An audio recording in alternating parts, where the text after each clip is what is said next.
Hatina Mushapanyika translates to "we have no home on earth." In the study, it is a metaphor for cultural homelessness, something that is described as an ongoing tension to define or to feel at home for those who grow up or are raised in a culture that is different from their parents.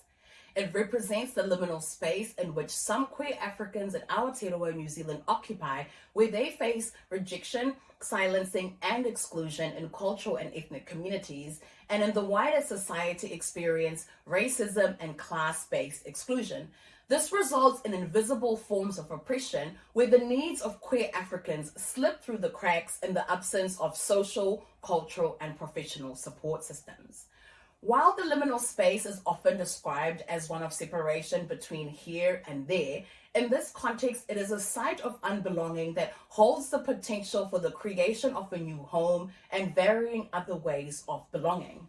Inspired by the resilience and resistance I was witnessing to repressive laws and discriminatory attitudes by queer peoples globally, I wanted to contribute narratives about how queer Africans who live in Aotearoa, New Zealand, cultivate and nurture home, family, and community.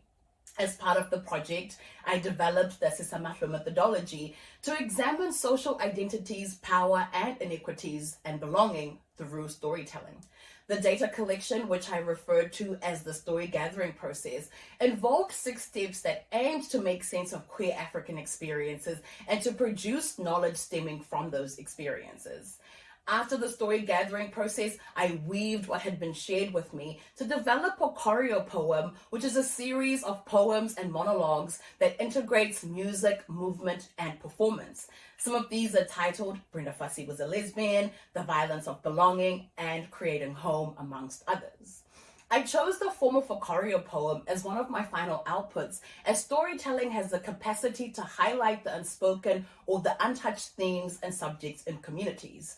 Stories offer a glimpse into the worlds of others, illuminating their experiences. Stories also make knowledge accessible to a wide variety of people. The significance of the study is its contribution to the rare scholarly material on queer African migrants. It addresses a gap on the limited attention on migration within both queer studies and queer African studies. And it addresses limited attention on queerness or sexuality within African studies and African diasporic studies. The study will also serve as a resource to inform the urgently needed interventions and policies for queer Africans and queer ethnic peoples nationally and in Oceania. Lastly, focusing on queer African perspectives expands queer theory and the ways in which we articulate and understand home, family, community, culture, and society.